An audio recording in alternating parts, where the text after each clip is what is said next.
Primero que nada vamos a meternos en tema porque vamos a hablar sobre, como bien dice la primera filmina o el título, respecto a la reforma de la ley 27.430, vinculada exclusivamente con el impuesto a las ganancias y dentro de ello con el nuevo hecho imponible, enajenación de inmuebles y transferencias de derechos sobre inmueble, además de venta y reemplazo. Lo primero que vamos a hacer es tratar de enfocarnos conceptualmente con la problemática a abordar, que no es otra cosa que los problemas que generan la inclusión o exclusión dentro del objeto del impuesto, en el caso de las personas humanas, de las ganancias de capital. Una vez puestos en tema, vamos a analizar en general las características del impuesto personal a la renta antes de la reforma de la ley 27.430, es decir, cómo estaba estructurado, de qué manera estaba seteada todo el hecho imponible en impuesto a las ganancias. Luego nos remitiremos o haremos un breve comentario cómo ha quedado diagramado esa misma estructura del impuesto a la renta después de la reforma de la ley 27.430.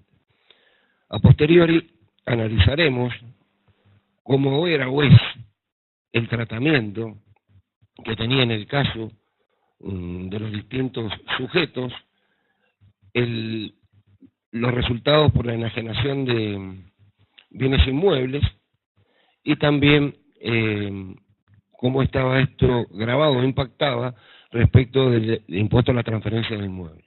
Posteriormente analizaremos el nuevo hecho imponible, digamos que sería prácticamente lo nuevo que tenemos, analizaremos las distintas variantes, para finalmente hacer algunos comentarios vinculados con la figura de venta y reemplazo antes de la reforma y después de la reforma. Luego haremos un pequeño esquema donde trataremos de volver a marcar los aspectos puntuales de todo lo que hemos pretendido desarrollar para terminar con una pequeña conclusión. Como decíamos, lo primero que tenemos que marcar,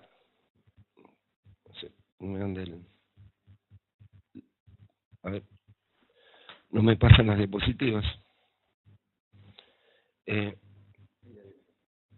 No, sí, también. No, sí, le pego también en onda. ¿Cómo está? No. Bueno, ahí está. Gracias. Ahí está. Bien.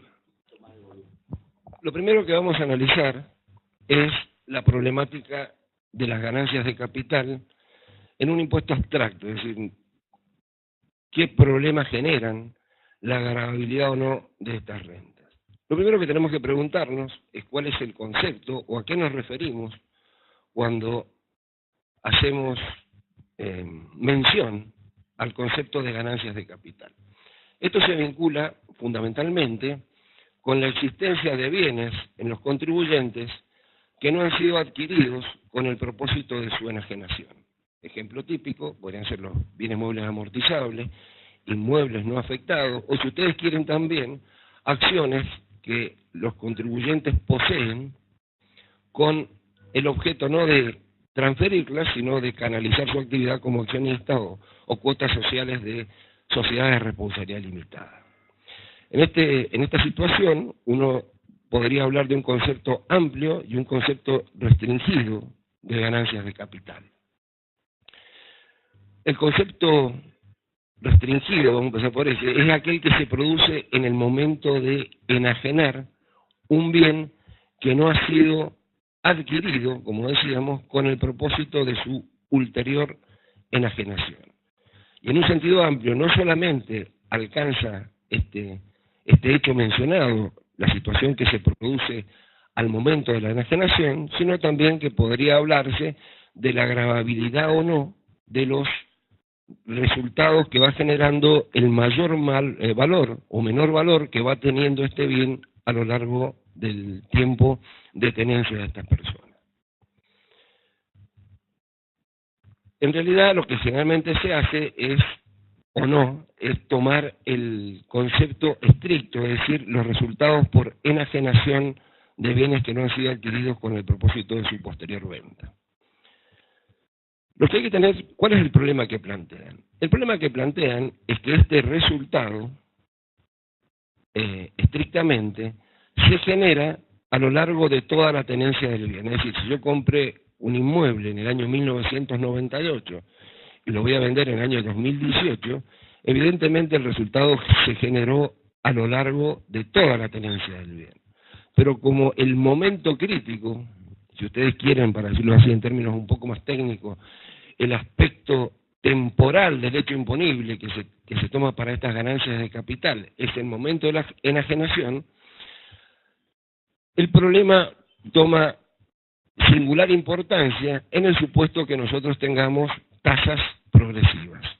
Es decir, un resultado que se generó a lo largo de la tenencia del bien va a impactar en un solo ejercicio y en ese ejercicio va a hacer aumentar, si ustedes me permiten la expresión, hasta podría hacer explotar la tasa. Ante esta circunstancia, la teoría adopta determinadas soluciones. La primera es excluir del concepto de ganancia gravada a las ganancias de capital. Y por otra parte, de una manera independiente, pudiendo o no ser gravadas por un impuesto especial, normalmente a tasa proporcional. A ver, lo que estoy diciendo es que yo podría no gravar la ganancia de capital generada por la venta de inmuebles que no fueron adquiridos con el propósito de su enajenación, pero esa capacidad contributiva tomarla a través de un impuesto que esté fuera de la ley de impuesto a las ganancias, como podría ser, si vamos un poco en nuestra historia, fue en su momento el impuesto sobre los beneficios eventuales o en su caso el impuesto a la transferencia de inmuebles. De esta manera soluciono el problema de que ese resultado me impacte en tasas progresivas o por el contrario lo gravo o no después con otro impuesto. La otra alternativa sería capturar esa capacidad contributiva dentro del impuesto a la renta con tasas progresivas. Entonces acá tengo distintas alternativas para solucionar ese problema. Esas distintas alternativas,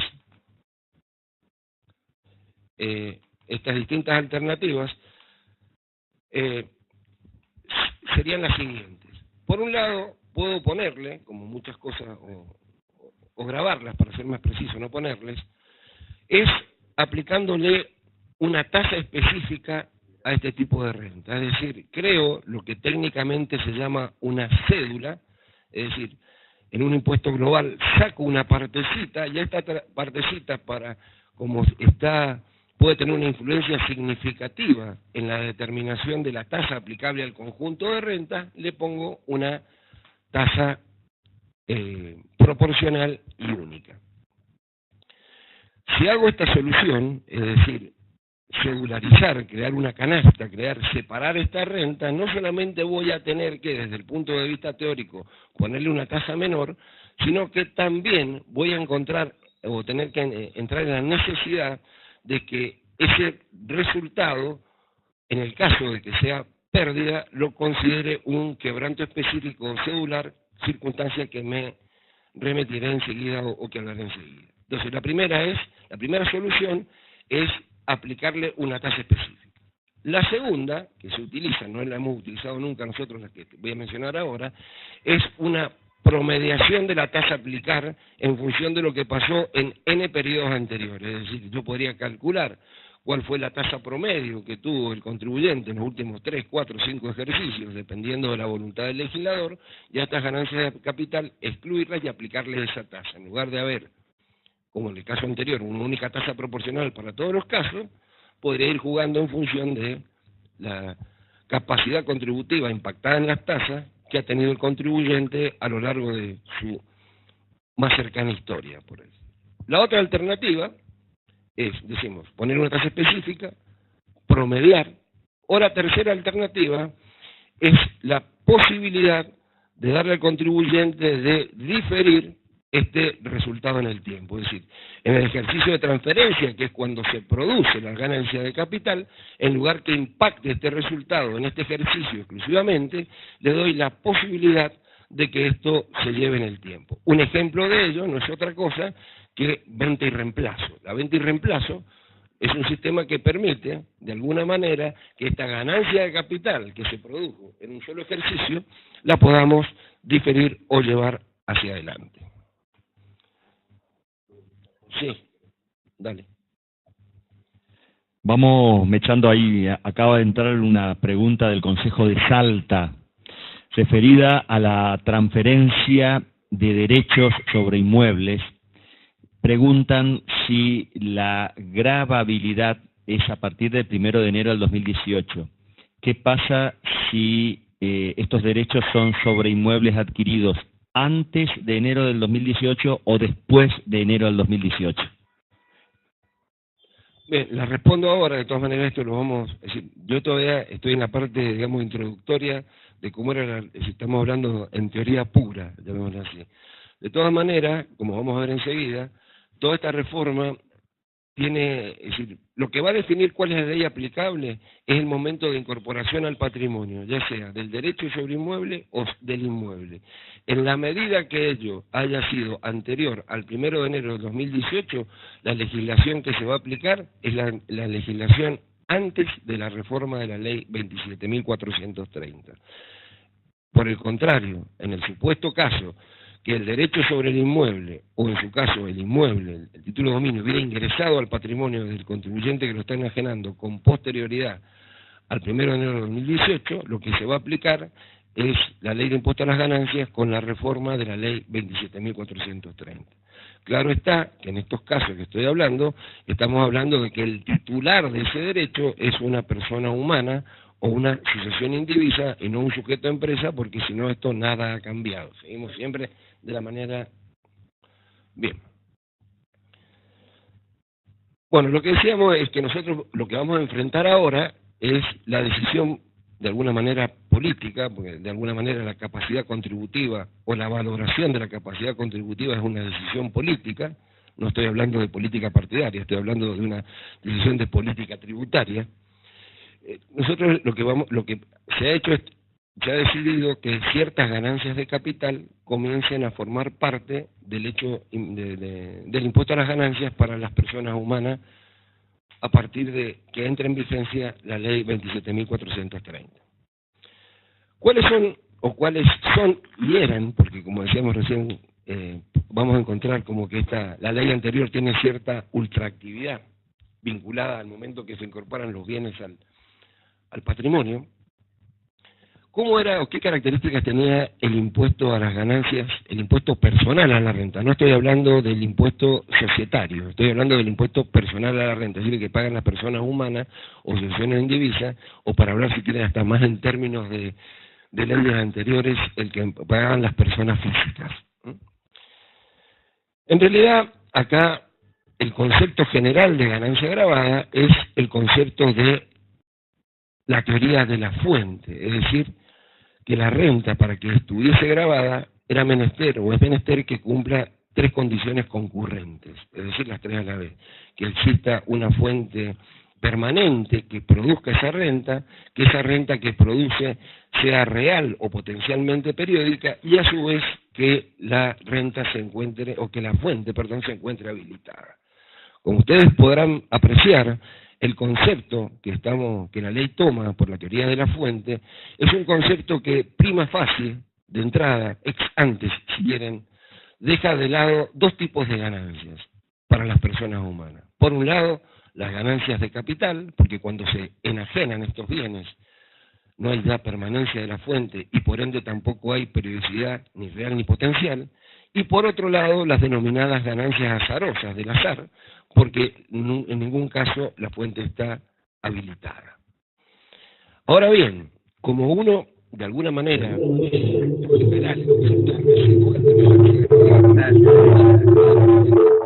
ley se reserva el derecho de dejarlo de lado cuando el legislador lo decide. Por esa razón, el artículo 2 de la ley dice, cuando habla el concepto de ganancia grabada, son ganancias grabadas a los efectos de esta ley, dice el artículo 2, sin perjuicio de lo dispuesto en cada categoría y aun cuando no se indique en ella. Es decir, me va a decir, mira, si vos querés saber si una renta está grabada, primero andás, fíjate en las categorías, si pasa a estar grabada, y si no, vamos al concepto residual. Es decir, las ganancias de capital van a estar solo grabadas si están enumeradas en algunas de las categorías. Por otra parte, el impuesto a las ganancias, antes de la reforma, insisto, el impuesto personal a la renta, el de las personas humanas y sucesiones indivisas, tiene o tenía la característica de ser, en principio, un impuesto global y podríamos decir con visos de cedularidad. ¿Qué quiere decir esto? Normalmente, si uno pudiera hacer una clasificación, si ustedes quieren, hasta de tipo binario, los impuestos personales a la renta los podría clasificar en dos tipos, 0 y 1. Lo que se denominan los impuestos analíticos o cedulares, y por otro lado los impuestos sintéticos o globales. Los impuestos analíticos o cedulares, son todos aquellos impuestos que gravan determinadas fuentes de ganancia y cada una con independencia de la otra, y estos impuestos tienen la característica que normalmente son a tasa proporcional y a su vez que no admiten personalización, porque tomamos que cada cédula con independencia de lo que sucede en otra, y a su vez no se permite la compensación de quebrantos entre las distintas cédulas, sí solo dentro de la cédula, en el mismo ejercicio o en ejercicios hacia adelante. Por otro lado, el impuesto es global cuando el impuesto en realidad toma todas las categorías de renta, la suma, y ahí generalmente se personaliza, como a través de mínimos no imponibles, a través de cargas de familia, y por otro lado, la característica particular que tiene es que se aplican tipos progresivos, es decir, una escala, como tenemos nosotros en nuestro viejo y actual artículo 90, sobre, que todos conocemos, la famosa escala para las personas humanas.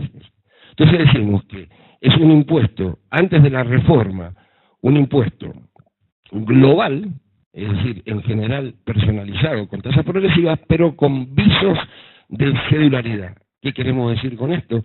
Que existen ciertas rentas que tienen un tratamiento cedular y aparte del impuesto global. Esto lo podríamos ver, esto se logra o está hecho en la ley anterior en dos tipos de renta. Por un lado, dentro de la declaración jurada anual, es decir, dentro de la declaración jurada que todos los años debe presentar esta persona humana, encontrábamos que los resultados generados por la enajenación de acciones, cuotas, participaciones sociales, bonos y demás, si bien estaban en la declaración jurada, tenían una tasa especial del 15%, es decir, impuesto global con visos de cedularidad dentro de la declaración jurada. Pero existen otras rentas que, si bien están grabadas cedularmente, están grabadas fuera de la declaración jurada, como sería el caso del famoso impuesto de igualación o de equiparación, o si ustedes quieren, desde el año 2013 hasta el año 2016, los dividendos. Los dividendos estaban grabados cedularmente, pero esa cédula estaba fuera de la declaración jurada.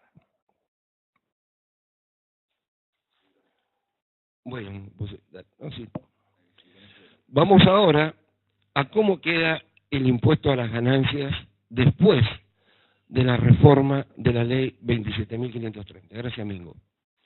En realidad el concepto de ganancia agravada no ha cambiado para las personas humanas, sigue siendo el mismo, es decir, seguimos con la teoría de la fuente, requiriendo nuevamente la concurrencia de los tres requisitos exigidos como condiciones sine qua non por la ley, es decir, que exista permanencia de la fuente, periodicidad real o potencial de la renta y habilitación de la misma.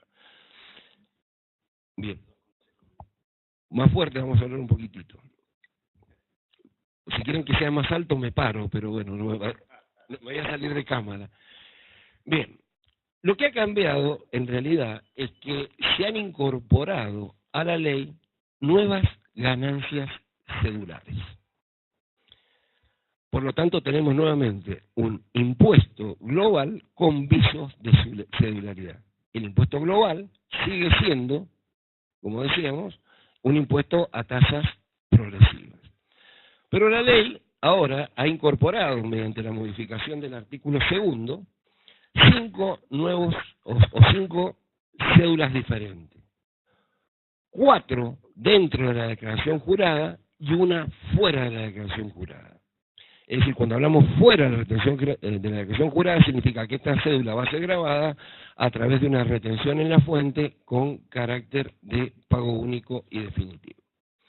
¿Qué es lo que se está grabando dentro de la declaración jurada, dentro de esta cédula? Por un lado, los rendimientos productos de la colocación de capitales, como lo viene señala el primer artículo agregado a continuación del 90, los intereses o rendimientos y descuentos o primas de emisión, artículo 90.2. El tercer caso, que ya estaba, pero se ha ampliado un poquito, es la enajenación de acciones, valores representativos y certificados de depósitos, acciones y demás valores, cuotas y participaciones sociales, y también sobre cualquier otro derecho sobre fideicomisos y contratos similares, monedas digitales, títulos, bonos y demás valores. Estas son típicas ganancias de capital, las dos anteriores no son ganancias de capital. Y luego se ha incorporado también la enajenación y transferencia de inmuebles y de derechos sobre inmuebles, que es a lo que nos vamos a referir a continuación y que es el objeto de la charla. Y se ha incorporado como un impuesto cedular, pero fuera de la declaración jurada, es decir, a través de una retención con carácter de pago único y definitivo, los dividendos y utilidades asimilables a estos dividendos en las utilidades de las sociedades de capital a través del artículo 90.3.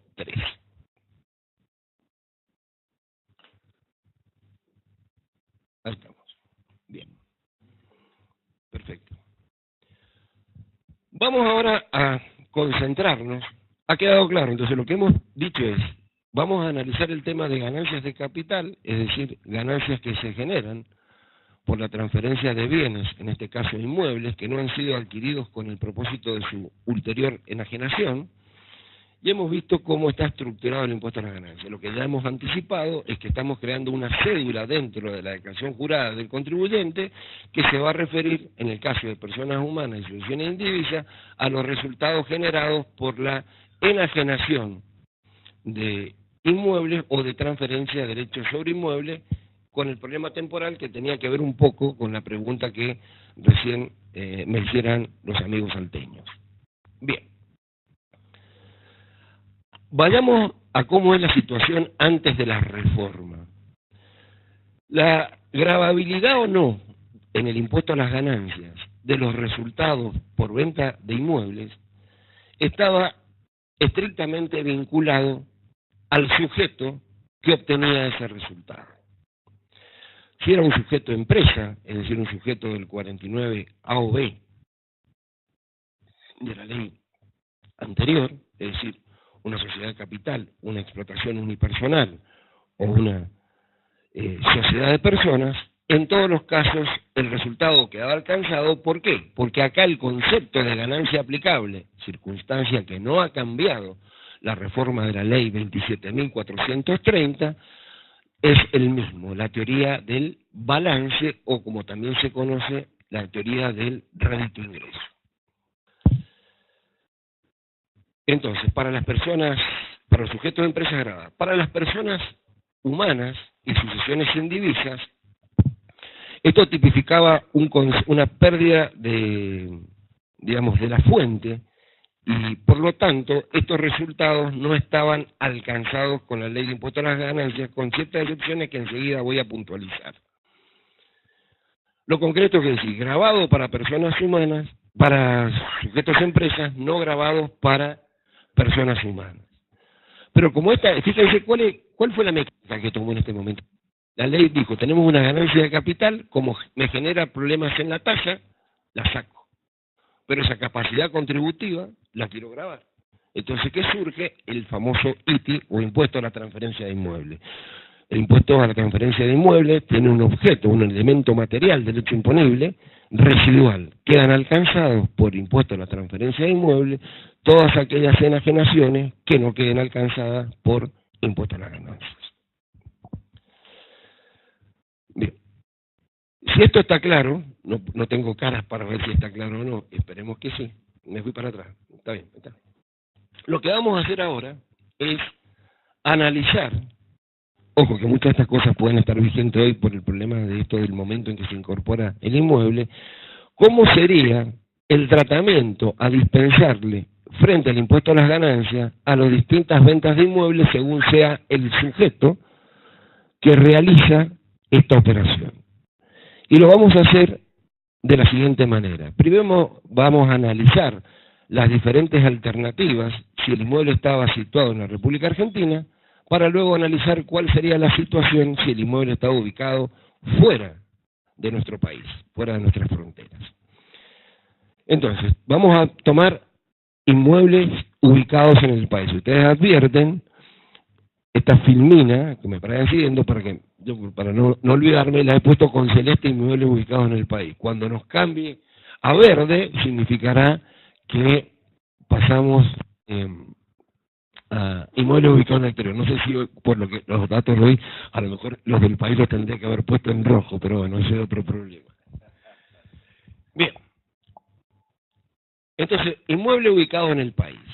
El que enajena es un sujeto impuesto, empresa, y en este caso un sujeto empresa residente. Es decir, vamos a analizar qué pasa si el sujeto empresa es residente. Residente en los términos del 119 de la ley de impuesto a las ganancias. Es decir, el nexo de vinculación para estos residentes son aquellos que tienen grabadas no solo las rentas de fuente argentina, sino además las rentas de fuente extranjera con toda la problemática del pago a cuenta. Bueno, entonces, un sujeto empresa residente vende un inmueble que está ubicado en la República Argentina. Claramente, este resultado, en todos los casos, se encuentra alcanzado por el gravamen en análisis. Esto es, por el impuesto a la renta.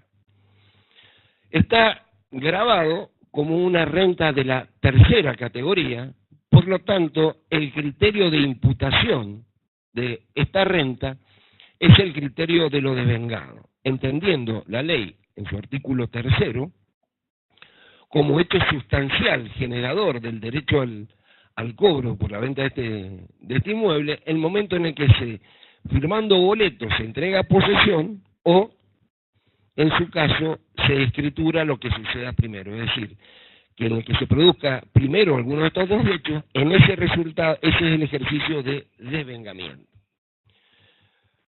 Si bien es cierto que en ese ejercicio debería incidir el resultado, la ley plantea alternativas opcionales para el contribuyente para poder diferir ese resultado en el tiempo. Para saber ese tratamiento, podríamos decir que hay que tener en cuenta el que define ese tratamiento opcional y diferencial por parte del sujeto empresa residente que está vendiendo un inmueble ubicado en la República Argentina. Tenemos que saber cuál es el destino. Si fundamentalmente es bien de cambio u otros que no sea exclusivamente bien de uso, el tratamiento que tiene opcional es el devengado exigible. Es decir, que ese resultado va a ser imputado en los ejercicios involucrados en la medida que el resultado bruto generado por esa enajenación se vaya haciendo exigible. Para el supuesto caso que el inmueble hubiera tenido el carácter de bien de uso con una antigüedad de 2 años, la ley le da la posibilidad para ese inmueble el tratamiento de la figura del rollover o 20 reemplazos. Fíjense ustedes un dato para que veamos que por ahí lo que decimos antes nos sirve para el análisis. Decíamos que se trataba de bienes que no habían sido adquiridos con el propósito de su enajenación y por eso le teníamos que dar una salida para que pudiera diferir el resultado en la tasa. Por eso nos pide 2 años de antigüedad. Si no tuviera 2 años de antigüedad, no sería una ganancia de capital y no tendríamos darle esta posibilidad de 20 reemplazos. Ya sabemos que este resultado por enajenación de un bien inmueble ubicado en el país, a través de un sujeto empresa residente, pagaba por lo devengado porque era una renta de tercera, con las 2 opciones mencionadas.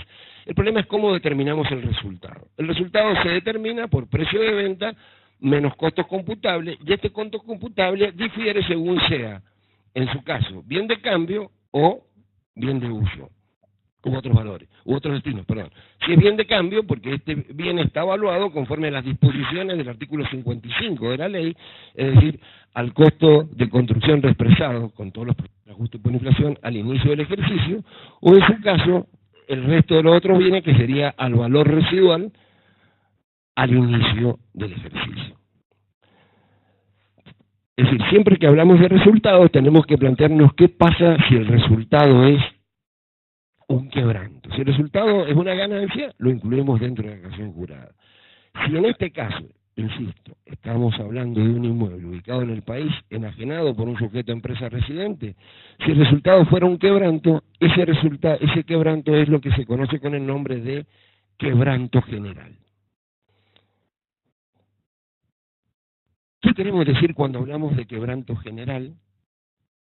El quebranto general es, si ustedes quieren, aquel quebranto que se puede compensar con cualquier tipo de rentas positivas, claro está, obtenidas por el mismo contribuyente. Y es la contraposición, si ustedes me permiten, con respecto a los quebrantos cedulares o específicos. Para decirlo así en términos menos académicos, pero más gráficos, quizá para que el concepto de quebranto cedular específico no era otra cosa que la vieja canción de las primas, cuando allá por la década del 80, mediados del 80, a mí me lo contaron, no lo escuché, hablaban de que los nenes con los nenes, porque no pronunciaban la S, los nenes con los nenes y las nenas con las nenas, ahí sí la pronunciaban. Es decir, los nenes solo se compensan con las nenas, estamos hablando de quebrantos, los quebrantos de los nenes con los quebrantos de los nenes, y los quebrantos de las nenas con los quebrantos de las nenas. Si este quebranto fuera cedular, lo que me exigiría para poder compensarlo es que, si en este ejercicio no tengo un quebranto de la misma naturaleza, lo separo y no entra en la declaración jurada. ¿Hasta cuándo? Hasta el año que obtengo una ganancia por esta misma naturaleza, y en ese resultado recién lo genero. Conclusión: inmueble ubicado en el país, sujeto a empresa, siempre grabado, devengado, con las dos opciones de devengado exigible y venta a reemplazo según los casos, y si fuera quebranto, ese quebranto es... No, seguimos con la misma.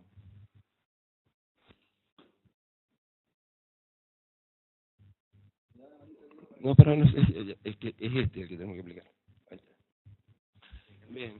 Bien, ahora vamos a cambiar. Quedó, bueno, no puedo saber, pero en la muletilla de estar acostumbrado a hablar frente a personas que no me están viendo, sino que yo las estoy viendo.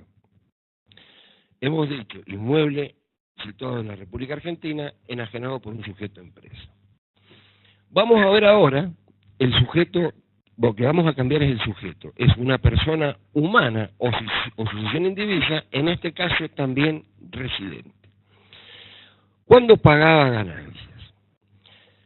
Paga ganancias solo en el supuesto que tipificara algunos de los casos especiales contemplados especialmente en el artículo 49. Es decir, recuerden, por el concepto de teoría de la fuente, estamos frente a una ganancia de capital, por lo tanto, esta ganancia de capital no va a estar grabada, salvo que la ley diga que en este caso va a estar grabada. Esos supuestos estaban en el 49, entonces que serían el caso de que existiera loteos con fines de urbanización o la edificación o construcción, como quieran, y enajenación de inmuebles sometidos al régimen de propiedad horizontal. Es decir, una persona humana iba a pagar ganancias sí y solo sí,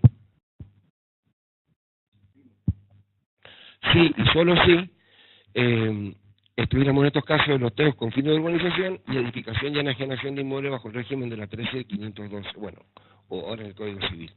Una cuestión que no está explicitada en la filmina, pero que también es otro supuesto de gravabilidad, es cuando el inmueble estaba afectado a una renta de tercera categoría, por ser una explotación unipersonal, al ser una explotación unipersonal se aplicaba la teoría del balance y por lo tanto también está grabada.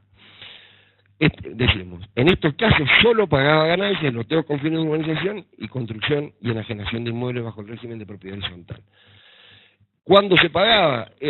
Renta a la tercera categoría devengado, es decir, lo mismo que antes, en el momento del boleto con posesión o escritura, lo que acontezca primero, con la opción de devengado exigible. Y si la operación arroja quebranto, el quebranto es general. En todos los demás casos de inmuebles ubicados en el país, efectuados por personas humanas, lesiones indivisas, residentes, entraban a pagar transferencia de inmueble, es decir, el famoso ITI. En este ITI, la base imponible estaba y está constituida por el precio de la operación y la alícuota es del 1,5%. ¿En qué momento? En el momento de boleto más posesión o escritura, el anterior, y acá la única opción que teníamos para no pagar el impuesto, porque todavía la mantenemos en el caso de que estuviéramos dentro del ITI, es en el caso de la venta, enajenación. Recordemos que el ITI siempre es transferencia a título oneroso, no lo he dicho. Es decir, es transferencia a título oneroso de un inmueble, porque si fuera a título gratuito no estaba fuera del ITI, ¿no? Entonces, la única opción de escapar al impuesto está la opción de reemplazo de la vivienda del contribuyente, o sea, en el caso que se transfiera la casa habitación, donde hay que hacer todo un procedimiento y de esa manera se puede evitar el impuesto. Vayamos ahora a un inmueble ubicado en la República Argentina, pero el que enajena es un sujeto empresa no residente. En este caso, el resultado también queda alcanzado por el impuesto a las ganancias, porque expresamente lo dice el artículo 93, inciso G de la ley, pero el sujeto del exterior tributa como un sujeto no residente, es decir, a través de una retención con carácter de pago único y definitivo. La alícuota aplicable es el 35% y la base imponible es o el 50% del precio de la operación, es decir, acá hay una ganancia, una presunción de ganancia, que en este caso particular admite prueba en contrario, es decir, el 50% del precio de la enajenación o su costo computable que le hubiera correspondido de acuerdo a las normas de la ley, uno tomará el mayor y sobre eso le retiene ganancias. Lo importante es tener en cuenta que si en este resultado, no en la primera opción, sino en la segunda, es decir, el costo computable es mayor que el precio, daba quebranto, ese quebranto se pierde porque no hay retención y los beneficiarios del exterior no trasladan carga. Impuesto a la transferencia de inmuebles no aplica. Pasemos ahora a inmuebles ubicados en el exterior. Lo primero que tenemos que hacer cuando hablemos de inmuebles ubicados en el exterior, ya antes de entrar en el concepto de sujeto empresa o sujeto persona humana, es verificar si este inmueble, a los efectos de la ley de impuesto a las ganancias, no subsume la hipótesis contemplada en el artículo 128, es decir, un establecimiento permanente del exterior. El establecimiento permanente del exterior se da cuando este bien en el exterior tuviera el carácter de bien de cambio, un loteo con fines de urbanización o la edificación y enajenación de inmuebles bajo regímenes similares al de propiedad horizontal. Si esto fuese así, estamos en estas cuestiones, con independencia del sujeto, empresa o sujeto persona humana, esto está alcanzado como renta de fuente extranjera y en este caso, bueno, el contribuyente tendrá que llevar como una renta de tercera categoría y va a estar siempre a la tasa general del 35%, y si diera quebranto, es un quebranto general de fuente extranjera, es decir, solamente va a poder ser compensado con cualquier tipo de ganancia en tanto y en cuanto sean de fuente extranjera. Si no hay establecimiento permanente, debemos analizar ahora sí los dos sujetos. ¿Qué pasa si un sujeto empresa residente, o sea, está gravado con impuesto a las ganancias? También la imputación es en el momento en el que se produzca el boleto o con posesión o escritura del anterior. El resultado es precio de venta menos costo computable, pero lo importante tener en cuenta es que esto se determina en moneda extranjera y se determina a la fecha de venta. Es decir, saco el resultado en moneda dura, como les gusta decir a algunos ahora, y ese resultado lo transfiero, lo convierto a momento de la enajenación. Si el resultado fuera quebranto, es también un quebranto general de fuente extranjera. Podrá ser compensado con una ganancia de cualquier tipo de fuente extranjera. Vayamos ahora, ¿qué pasa si este inmueble que está ubicado en el exterior, el que lo enajena es un sujeto persona humana o asociación indivisa residente? Claro está, sin que exista establecimiento permanente. Bueno, acá no pagaba ningún impuesto, no pagaba impuesto a las ganancias, ni tampoco pagaba transferencia de inmuebles, porque el elemento territorial en el impuesto a la transferencia de inmuebles es inmuebles ubicados en la República Argentina. Para los sujetos no residentes, si el inmueble está en el exterior, no hay nada que hacer. En ningún caso está alcanzado porque, digamos, nuestro país no tiene potestad tributaria sobre esos resultados. Bien. Vamos a comenzar ahora a analizar la reforma. Si bien vamos a ir a analizar todos los supuestos de la misma manera que lo hemos hecho hasta ahora respecto de la vieja ley de impuesto a las ganancias y el ITI, lo primero que vamos a tratar es de marcar, analicemos el hecho imponible en sí mismo. Es decir, ustedes saben, uno cuando analiza un impuesto, lo ideal, o primero decir cómo lo aprendo, cómo lo capto, es a través del análisis de la hipótesis de incidencia tributaria o derecho imponible, como quieran llamarlo, siguiendo a Taliba o Harach, como sea su preferencia, es decir, cuál es el presupuesto de hecho previsto por el legislador que de subsumirse en la realidad da origen a la obligación tributaria. En este caso siempre, cualquier hecho imponible tiene distintos aspectos, no hablamos de elementos, que deben estar siempre presentes y responden, si ustedes quieren, a 5 preguntas. ¿Qué grava? ¿Quién lo paga? ¿Dónde debe producirse? ¿Cuándo? Y en su caso, cómo determino base imponible y la alícuota. Veamos en cada uno de estos casos cómo estamos hablando con el nuevo hecho imponible exclusivamente para personas humanas y sucesión indivisa. ¿Qué grava este nuevo? ¿Y cuál es el mecanismo? El mecanismo es a través de la introducción de un quinto inciso en el artículo 2, porque dice sin perjuicio de lo dispuesto en cada categoría y aun cuando no se indique en ella, la ley genera un nuevo hecho imponible que es la transferencia de inmuebles y derechos sobre inmuebles.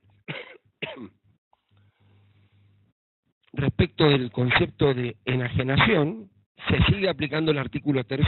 El artículo 3 ha sido modificado, es decir, el artículo 3 es el que establece en qué momento se considera la enajenación, boleto más posesión o escritura, lo que suceda primero. Lo único que se ha hecho acá es incorporar la contracara, que lo que decíamos para enajenación también se considera para adquisición en el mismo momento.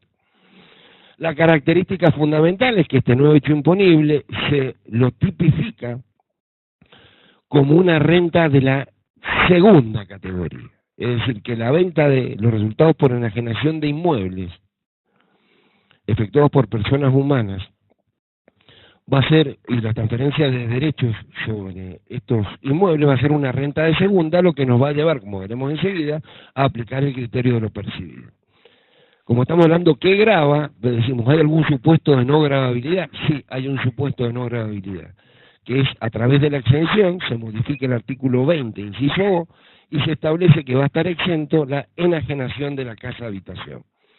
Respecto de ello, el concepto de casa-habitación está en el actual artículo 38 del decreto reglamentario, y está hecho en el marco del 20O anterior, es decir, en el marco de la exención del valor locativo de la casa-habitación, y lo que decía el 28 es aquella que está destinada a vivienda permanente.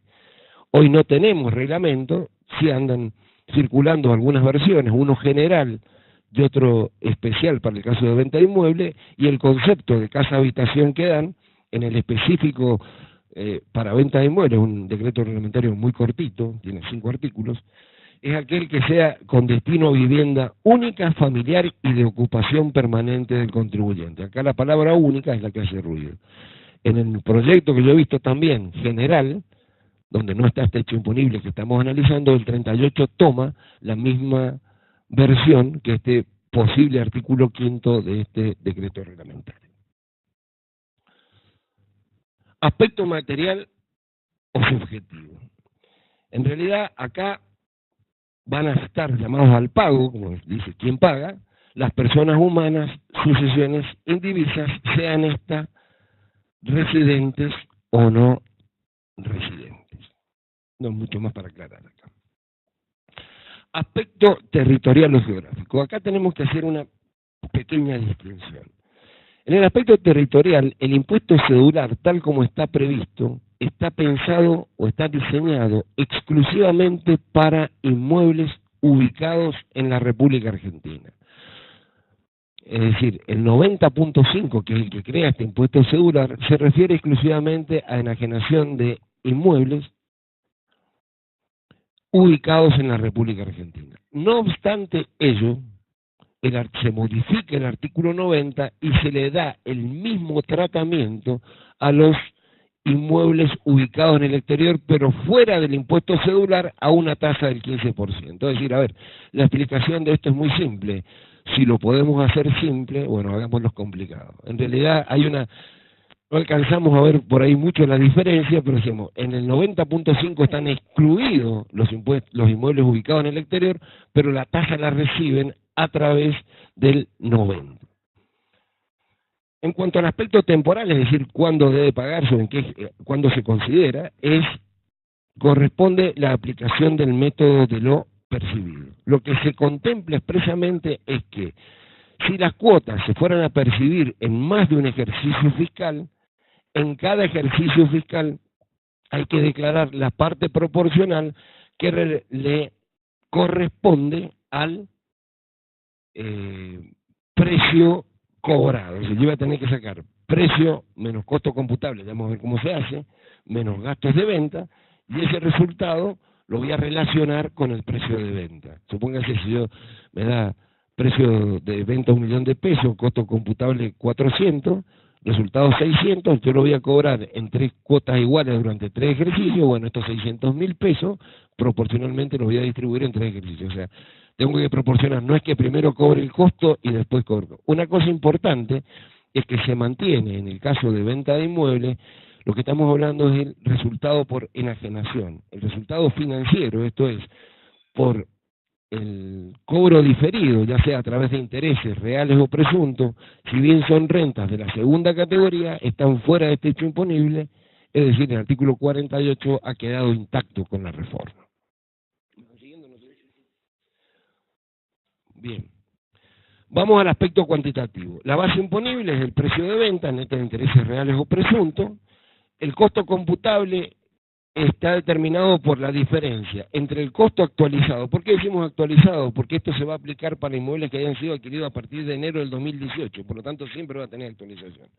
Y le voy a restar las amortizaciones, pero sí y solo sí han sido deducidas. Es decir, si este inmueble estaba afectado a rentas de primera o de cuarta, lo que yo deduje lo estoy de alguna manera devolviendo ahora como un menor costo computable. Menos los gastos de impuestos me da el resultado.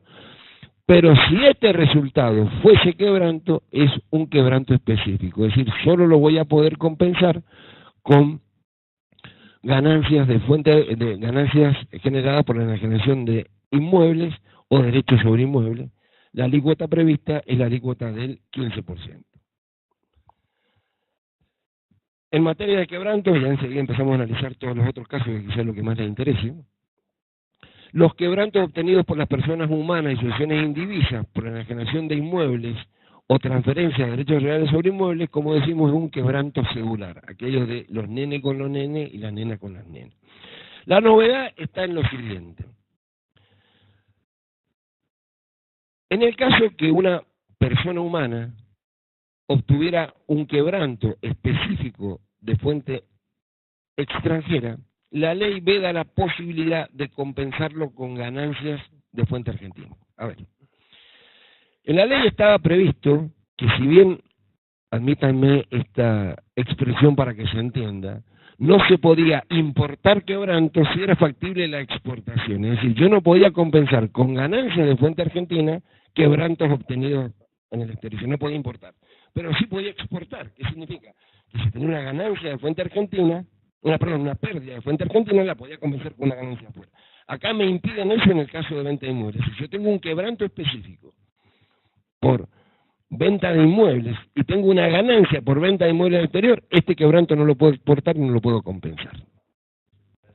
¿Por qué asegurar el precio? Y acá tal vez, fíjense ustedes, uno a veces cuando no se da cuenta, cuando estudia o cuando trata de estudiar, no seamos vanidosos, fíjense que acá podría sí estar la expresión de por qué decíamos que unos estaban dentro del impuesto cedular y el otro no lo estaban. Acá puede estar la razón o el fundamento para encontrar por qué está esta modificación en el tercer párrafo del artículo 90 y está fuera del cedular. Porque es una excepción a la cedularización de este quebranto. Me fui para atrás, bueno. Listo. Vamos a la vigencia, ahora qué es. Es decir, acá es donde se nos plantea el problema porque esta ley va a tener, digamos, lo que va a definir qué ley se aplica, si la anterior o la actual, es el momento de incorporación del bien al patrimonio del enajenante. Es decir, que si el bien es adquirido con anterioridad al 1 de enero del 2018, vamos por la ley vieja, esto es ganancia o ITI, y si es con posterioridad, a partir del 1 de enero del 2018, vamos siempre a ley nueva. No está previsto en la ley, sí en el proyecto de ley de reglamento, una situación que es la siguiente. ¿Qué pasa si yo tengo un inmueble en construcción antes del 1 de enero del 2018, lo termino durante el 2018 y lo vendo? Lo que dice el proyecto de reglamento es que en ese caso se aplica la legislación anterior. Lo que no está previsto es qué pasa si tengo el inmueble antes del 2018 y la construcción la empiezo con posterioridad al 1 de enero. En eso no tenemos solución. Lo que sabemos es qué pasa cuando venía en construcción. No está previsto. Bien. Ahora vayamos rápidamente, para no cansarlos, aparte creo que en cualquier momento empieza a jugar Boquita y todos mis amigos bosteritos, que tanto los quiero, se me van a retirar. Vamos a analizar las distintas situaciones que se nos podrían plantear. Vayamos, inmuebles ubicados, me fui para atrás de nuevo. Bueno, entonces, ¿por qué ese inmueble ubicado en el país? Estamos hablando, perdón, está bien. La cabeza se me fue para adelante, demasiado adelante. Bien, vamos a hablar ahora de inmuebles ubicados en el país, el que lo enajena es un sujeto de empresa. ¿Qué decimos acá? Que prácticamente las mismas, esto no ha cambiado, está alcanzado por impuesto a las ganancias, se determina en función de la tercera categoría, el costo se actualiza si son bienes de uso adquiridos en ejercicio iniciado a partir del 1 de enero del 2018, porque recordemos que estas actualizaciones para este tipo de resultados se empiezan a aplicar de acuerdo a la nueva reforma del artículo 89, siempre que los bienes se adquieran a partir del 1 de enero del 2018. Bien. O si la inflación es del 100% en 3 ejercicios consecutivos. La imputación es el devengado, con la opción de devengado exigible, y si fuera un quebranto, es quebranto general. Vamos ahora al que enajena es una persona humana en sucesión indivisa residente. Acá lo primero que tenemos que ver es si la renta es de tercera o de segunda. Si es de tercera, va a ser en los casos de loteo con fines de urbanización estaba, edificación y enajenación de inmuebles bajo el régimen de la ley de la propiedad horizontal, que también estaba, lo único que se incluyó ahora fue que este resultado se generase como consecuencia de desarrollo de conjuntos inmobiliarios. Está grabado con ganancias, pero esto es una renta de la tercera categoría, por lo tanto no está cedularizada, y este resultado va a caer a las alícuotas progresivas del artículo 90. La tercera categoría sigue siendo la norma es que el resultado no se actualiza porque no son bienes de cambio, el criterio es devengado, y si hubiera un quebranto, ese quebranto es general. Es decir, la única modificación que encontramos aquí es que se explicita que van a tener el mismo tratamiento que los loteos con fines de urbanización y la construcción y venta de inmuebles bajo el régimen de propiedad horizontal, aquello que sea el producido de desarrollo de conjunto inmobiliario. ¿Qué pasa si ahora lo que el sujeto enajena es la casa habitación? Si enajena la casa habitación, por la ley vieja, o sea, si fue adquirido antes del 1 de enero del 2018, va a la ley vieja. Entonces tiene que ir a ITI, salvo que pueda entrar por la opción de reemplazo de la vivienda única. Después del 1 de enero del 2018 queda exento. Recordemos que no tenemos concepto de casa habitación, tenemos el viejo 38, porque en la reforma, en el proyecto de reforma que viene, tenemos esto de vivienda única. Persona humana, restantes casos, adquiridos antes del 1 de enero del 2018, impuesto a la transferencia de inmueble, con la alícuota del 1,5 sobre el precio de venta, y el devengado en el sentido, ya sabemos en qué ejercicio. No tenemos venta y reemplazo. Después del primero, acá empieza la reforma. Impuesto a las ganancias, Estamos hablando, persona humana, residente, inmueble ubicado en el país. Impuesto a las ganancias, régimen cedular, alícuota al 15%, la base imponible es la que dijimos antes, el precio de venta menos el costo computable, que es el costo actualizado menos las amortizaciones deducidas, es decir, si estaba afectado a primera o cuarta, menos los gastos de impuestos. Percibido con la misma aclaración que hicimos, que si las cuotas abarcaban más de un periodo fiscal que se hacía proporcionalmente, y si fuera un quebranto, el quebranto es específico, pero este quebranto, como dijimos recién, no puede exportarse, es decir, no va a poder ser utilizado para compensarse con ganancias de fuente extranjera, aunque sean de la misma naturaleza.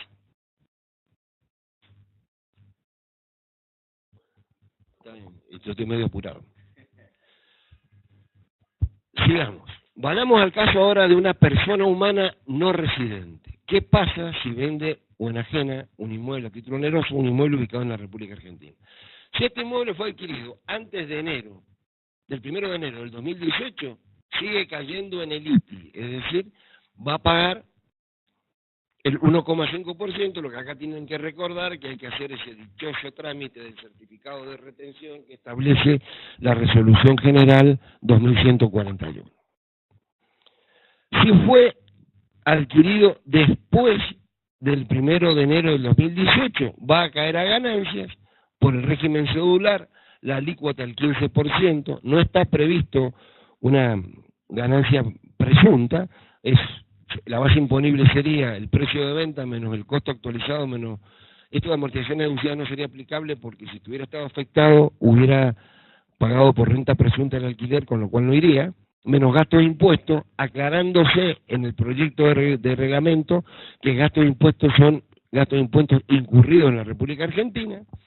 En el momento que pague, la persona le va a tener que hacer una retención con carácter de pago único definitivo sobre el 15% del resultado, y en el caso que tenga quebranto, no aplica porque no trasladan quebrantos.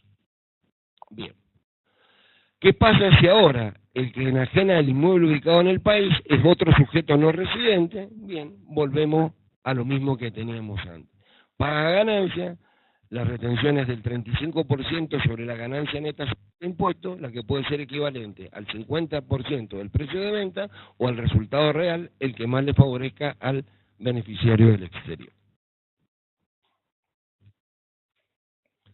Por ahí me pide que me apure, ahora me dice que hable pausado, bueno, vamos a ir despacio. Lo que habíamos quedado que me tenía que pegar, y yo tenía que saltar, pero no me quiere pegar, bueno, me pegó en la espaldita, mi amigo mío. Bien, lo único que les quiero aclarar es que mi característica es de apurarme, de acelerarme. Yo eso generalmente me doy cuenta cuando veo las caras, cosas que no tengo, pero bueno, es la pasión, así es.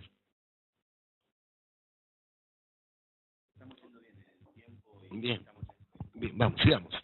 Veamos ahora, cambiamos, inmuebles ubicados en el exterior. A ver, para hacer un resumen cortito. La reforma lo que está grabando es los inmuebles ubicados en la República Argentina cuando son vendidos por una persona humana residente a través de una cédula a la tasa del 15%. Si fuera quebranto, un quebranto cedular que no se puede exportar. Lo mismo sucede si el que lo vende es un sujeto no residente, persona humana, también va a tener el 15% sobre el resultado real. Cambiemos. Demos vuelta a la hoja. Ahora vamos a pasar a inmuebles ubicados en el exterior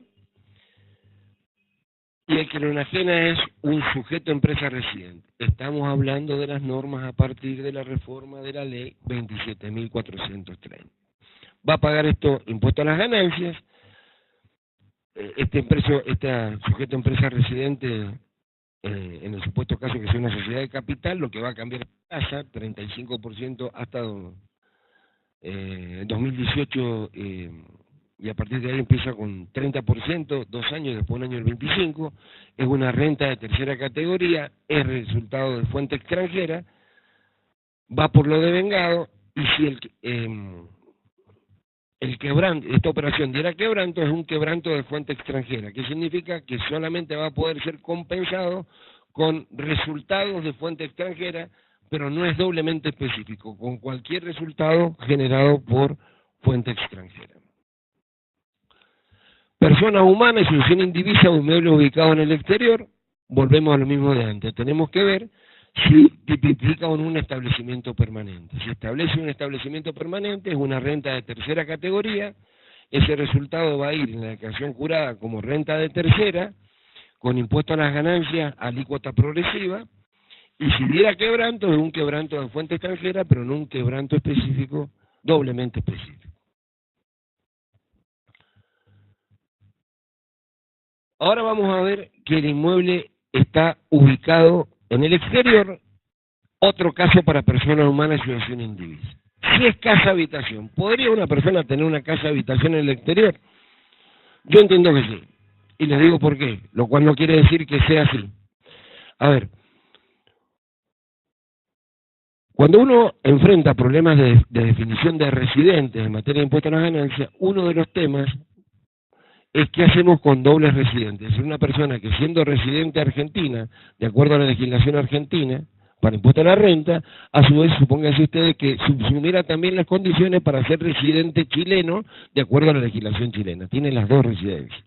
Lo que se hace, esto siguiendo, lo hace el 125, siguiendo las normas de los convenios para evitar la doble imposición, es establecer criterios para definir si lo tomamos como argentino o como no residente. Y el primer criterio que tiene el 125A es si tiene vivienda permanente en ambos estados. Bueno, si la vivienda permanente, lo que no sería única, pero sí sería vivienda permanente, podría tener dos casas de habitación. Si este razonamiento fuese válido, diríamos que si la persona humana vende la casa habitación del exterior adquirida antes de enero del 2018, no pagaba nada. Ahora, después de enero del 2018, debería pagar ganancias, pero este resultado queda exento.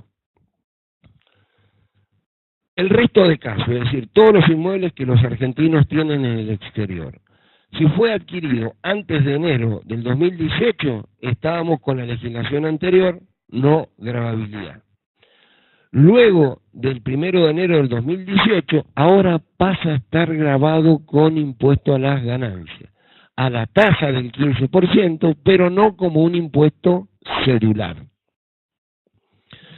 El resultado se determina en moneda extranjera y se convierte a la fecha de transferencia. El criterio también es percibido y si tuviera un quebranto, ese quebranto sería de fuente extranjera. Estos son entonces todos los casos. ¿Cuál es la otra novedad que trae la norma respecto de la venta de inmuebles? Que dentro del mismo hecho imponible, enajenación de inmuebles, también se ha incorporado la transferencia de derechos sobre inmuebles efectuados por personas humanas. Estamos hablando de derechos de uso, habitación, usufructo, superficie. Acá lo que hay que distinguir es lo siguiente: la constitución del derecho. Supónganse, yo tengo un inmueble y a otro le entrego el derecho de superficie. Ese derecho de superficie, para mí que lo entregue titular del dominio del inmueble, es una renta de primera. Lo que la ley hace es gravar, si esa persona que tiene el derecho de superficie sobre mi inmueble lo enajena, ese resultado queda alcanzado con impuesto a las ganancias dentro de este mismo hecho imponible. Y si fuera quebranto, será un quebranto específico, pero dentro de la misma cédula. ¿Qué significa? Que yo voy a poder compensar quebrantos de inmuebles, por enajenación de inmuebles o por enajenación de derechos reales, contra ganancias de venta de inmuebles o derechos de inmuebles también de fuente argentina. ¿Queda claro? Estamos todos dentro de la misma cédula. Lo que no podría hacer es que es compensar un quebranto cedular, por ejemplo, por transferencia de acciones, con un quebranto cedular por venta de inmuebles.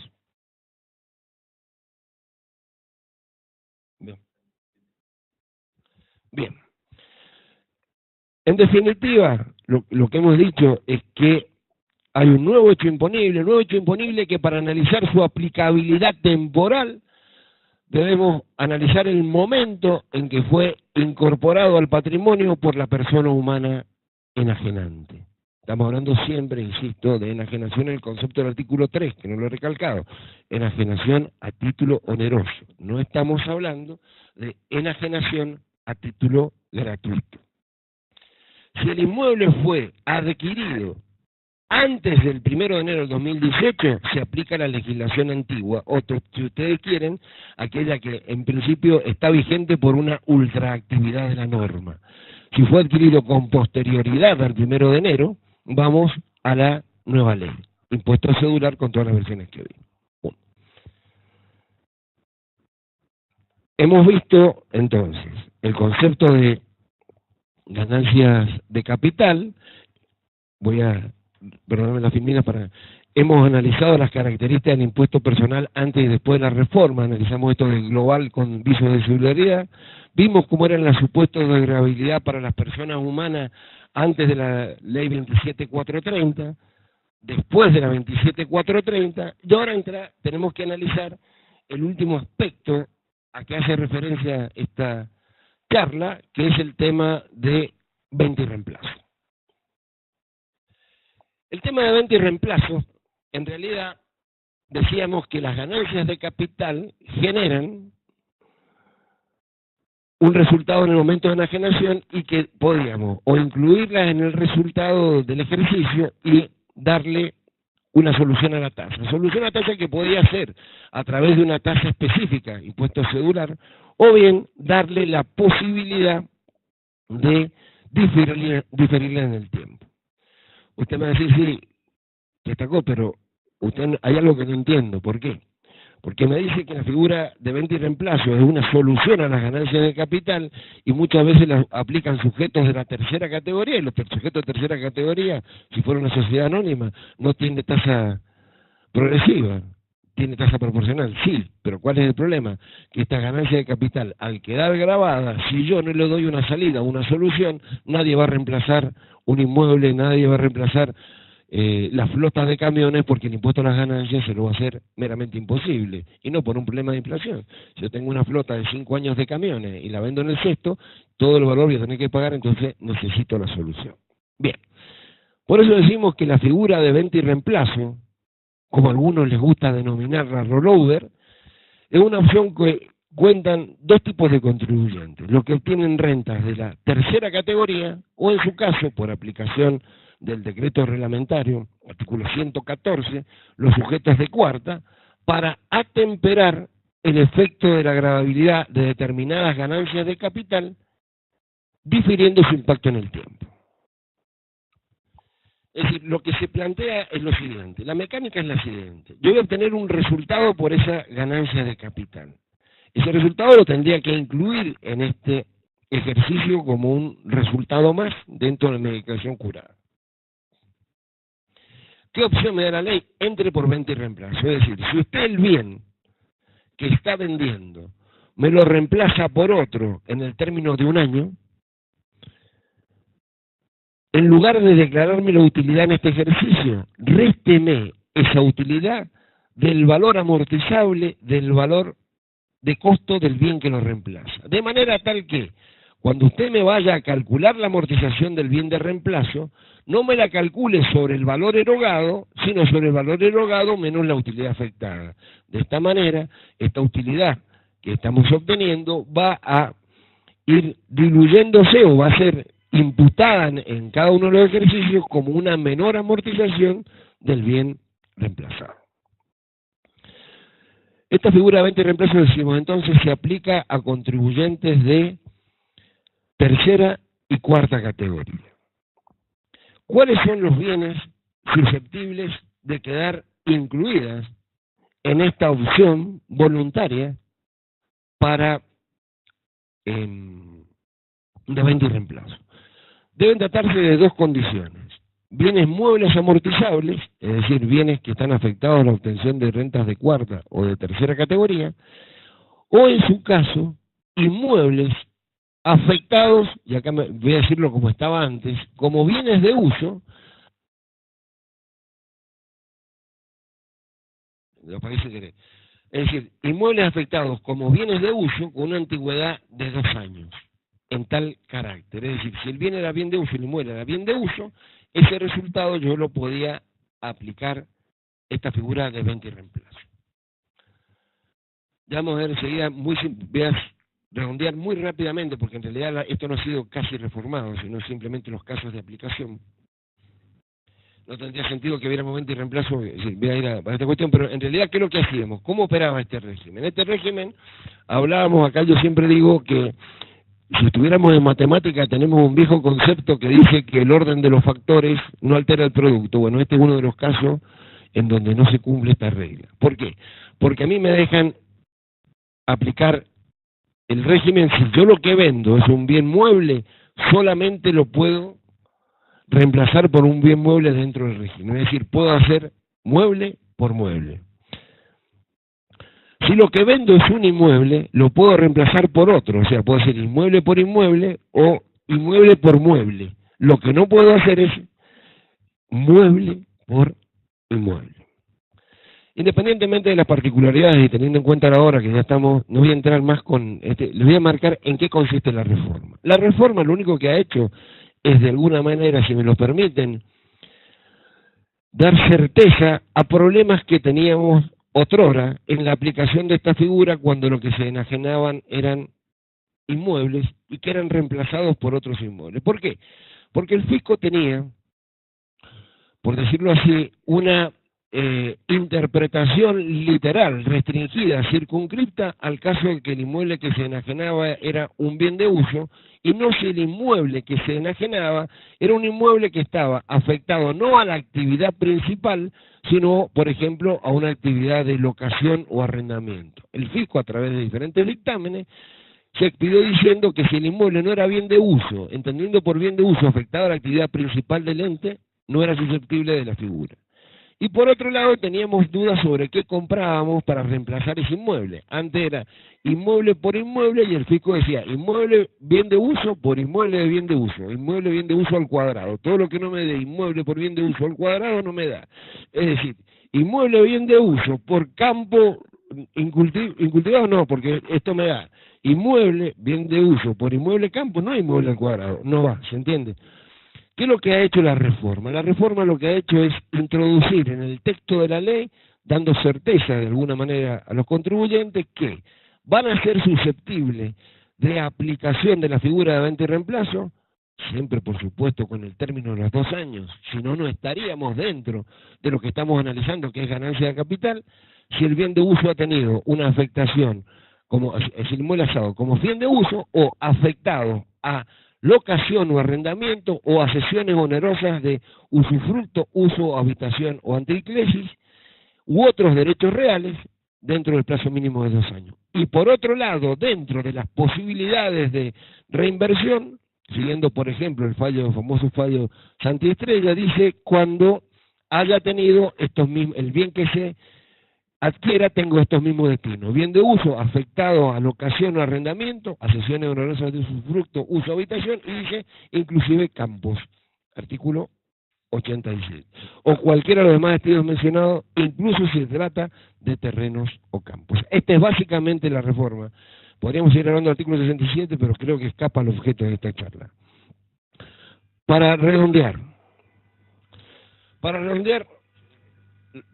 lo que diríamos es que la reforma de la ley 27.430, claro está, consideremos su vigencia en función de este hecho puntual, que es la incorporación del inmueble al patrimonio del contribuyente que va a enajenar, ha incorporado en el caso particular de las personas humanas y instituciones indivisas nuevos hechos imponibles, en general vinculados con la incorporación dentro de su objeto de determinadas ganancias de capital. ¿Por qué decimos en general? Porque también ha puesto impuestos cedulares a determinados rendimientos. Para atemperar su efecto, lo que ha hecho es, al introducirlo, optar por ponerle una alícuota específica. Es decir, ha creado impuestos cedulares. En el caso particular de la enajenación de inmuebles ubicados en el país, como por la transferencia onerosa de derechos reales sobre estos inmuebles, para determinar la vigencia de las normas, tenemos que recaer nuevamente, como les decía recién, en el momento de incorporación al patrimonio. Si fue antes del 1 de enero de 2018, ley vieja, o si ustedes quieran, o en vigencia por ultraactividad, con posterioridad, ley nueva. lo que decimos que en tanto esté vigente la ley 27.430, en el caso particular de las personas humanas y sucesiones indivisas residentes, todos los resultados obtenidos por enajenación de inmuebles, salvo el caso de la casa habitación, van a quedar alcanzados con impuesto a las ganancias.